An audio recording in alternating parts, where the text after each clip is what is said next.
ሰላም እንዴት ናችሁ? ዶክተር ኩመር እባላለሁ የስነልቦና ስፔሻሊስት የሆስት ዶክተር ኩመር ዩቲዩብ ቻናል ላይ ዛሬ ስለ ስክሪን ታይም እናወራ ነው። ስለ ስክሪን ታይም እና የልጆች ጤና ማለት ነው። ስክሪን ታይም ምንድን ነው በሚለው እንጀምራለን። ስክሪን ታይም ማለት እያንዳንዱ ህፃን ልጆች ወይም ያን ልጆች ስለምናወራ ስክሪን ላይ የሚያሳልፉት ስልክ ሊሆን ይችላል፣ ታብሌት ሊሆን ይችላል፣ ሞባይል ቲቪ ሊሆን ይችላል፣ የቪዲዮ ጌሞች ስክሪን ሊሆን ይችላል። እሱ ለሚያሳልፈው ታይም ነው ጊዜ ምን ያህል የሚሆን ስክሪን ታይም ነው። ስለዚህ ያ ስክሪን ታይም ሲበዛ በልጆች ግን ያለውን ጉዳት ምንድን ነው የሚያስከትለው ጉዳት ደግሞ ምን ያህል ሪከመንድ የሚደረገው ይሄን ያህል በቂ ስክሪን ታይም ይሄን ያህል አየ የሚባለው ምን ያህል የሚለው ለዚህ ዲስከስ እናደርጋለን ማለት ነው። የሚያመጡ ጉዳቶች መካከል አንደኛው ብዙ ጊዜ ያንግ ችግርላቸው ወይም ትንሽ ልጆች ዴቨሎፕመንታቸው በጣም ፋስት ስለሆነ ፋስት በደንብ የሚያድጉበት እድገታቸው ቶሎ ስለሚያድግ የዛ ጊዜ ሞር እድገቱን የሚያፋጥኑ ሰራውንዲንግ በሱ ዙሪያ በዛም ዙሪያ ያሉ ቤተሰቦች እና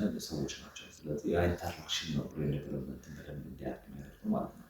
ስለዚህ ልጆች ስክሪን ላይ ያልተገባ ወይም ከመጠን ያለፈ ስክሪን ታይም የሚያሳልፉበት ጊዜ ዴቨሎፕመንቱን አፌክት ያደርጋል ማለት ነው። ከነዚህ ዴቨሎፕመንት ውስጥ አንደኛው ስፒች ወይም ላንጉጅ ዴቨሎፕመንታቸው ነው። ስለዚህ ላንጉጅ ዲሌይ ይሆናል፣ የቋንቋ እድገታቸውን እንዲገታ ያደርገዋል ማለት ነው። እነሱ ሁለተኛ ደግሞ ስሊፕ ዲስተርባንስ ነው ደግሞ ኳሊቲ ኦፍ ስሊፓቸው እንዲዛባ ያደርጋል ማለት ነው። ይህም ደግሞ ምንድነው ብዙ ከስክሪኖቻችን የሚወጣው ላይት ብሉ ላይት የምንለው ሜላቶኒን የሚባለው የእንቅልፍ ኬሚካል ወር ሰፕረስ በማድረግ ጥሩ እንቅልፍ ደግሞ እንቅልፋቸው የተዛባ እንዲሆን ያደርጋል ማለት ነው። ሌላኛው ደግሞ ሶሻል ስኪላቸውን እንዲሁም ደግሞ ኮግኒቲቭ ኢፌክት አለው። እንዲሁም ደግሞ አቴንሽናቸውን ቶሎ አቴንቲቭሊ ፎሎ ነገራቶችን የማድረግ ነገራቸውን ዩዝ እንዲያደርግ ያደርጋል ማለት ነው። ስለዚህ ይሄ ሁሉ ችግር ካለው ስለዚህ ስክሪን ታይም ምንድነው ሪከመንድ የሚደረገው? አሜሪካን አካዴሚ ኦፍ ፔዲያትሪክስ ከ18 ወር በታች ላሉ ህፃናት ስክሪን ታይም በፍጹም አይፈቀድም ማለት ነው። ነገር ግን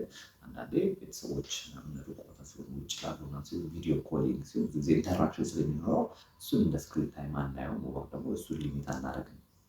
ስለዚህ ከቪዲዮ ኮሊንግ ውጭ ወይ ቪዲዮ ቻቲንግ ውጭ ያለው ከ18 ወር በታች ወይ ከ6 ወር በታች ላሉ ልጆች ስክሪን ታይም በፍጹም አይፈቀድም ማለት ነው። እድሜያቸው ከ18 ወር እስከ 2 ዓመት ወይ ደግሞ እስከ 24 ወር ድረስ ያሉ ልጆች ስክሪን ታይም የሚፈቀደው ወር ከዲጂታል ዓለም ላይ ሊታወቁ ዊዝ ፋሚሊ ሱፐርቪዥን የተወሰነ ሊፈቀድላቸው ይችላል። እድሜያቸው 2 ዓመት እስከ 6 ዓመት ላሉ ልጆች ደግሞ የሚፈቀደው ስክሪን ታይም ኦንሊ 1 ሃወር ለአንድ ሰዓት ብቻ ነው ስክሪን ታይም የሚፈቀድላቸው ማለት ነው። ስለዚህ ከዛ ውጭ ያለው ሌሎች ቅድም እንደነገርናቸው ችግሮች ሊያመጡ ስለሚችሉ ስክሪን ታይም አይፈቀድም ማለት ነው።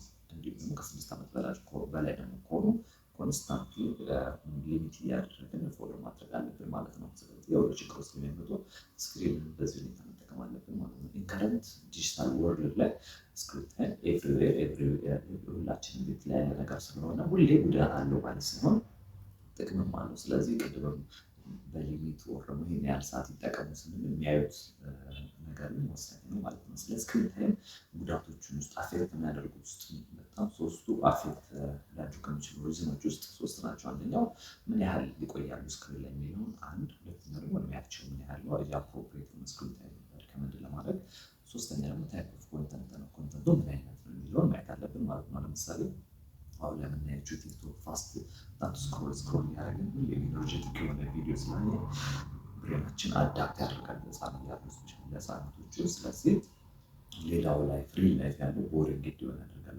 ስቲሙሌት ስለሚያደርግ ማለት ነው። አንድ እሱ ነው። ሁለት ደግሞ ኳሊቲ የምንላቸው ኤዱኬሽናል ኤጅ አፕሮፕሪየት የሆኑ ነገሮች ሲሆኑ ነው ብዙ ጊዜ እነዛ ለልጆች ሪከመንድ እናደርግ ማለት ነው። ስለዚህ ልጆቹ በስክሪን ታይም ኤክስቴንድ የሆነ ደግሞ የበዛ ስክሪን ታይም የሚያሳልፍ ከሆነ ምንድን ነው መፍትሄው?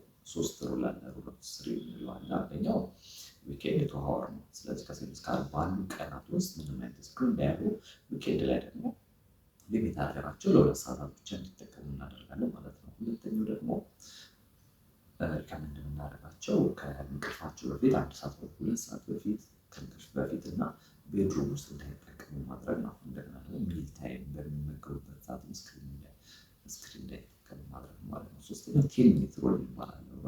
ስልካቸውን እየተጠቀሙ ስልክ ሊሆን ይችላል፣ ታብሌት ሊሆን ይችላል፣ ቪዲዮ ጌም፣ ቴሌቪዥን ሊሆን ይችላል። ሩል ኦፍ 10 ምንድነው አለ 10 ደቂቃ ይቀርሻል እንደ ካውንት ዳውን 10 ደቂቃ ይቀራል ብለን ኖቲፋይ እናደርጋለን። ሬዲ ይሆናሉ። አፍተር 10 ሚኒትስ እንቀበላቸዋለን ማለት ነው። ስለዚህ ይሄ ቲፕስ ለፓረንቶች ይጠቅማል ብዬ አስባለሁ። ስለዚህ ቻናል ከወደዳችሁ ሰብስክራይብ በማድረግ ሰው ጆይን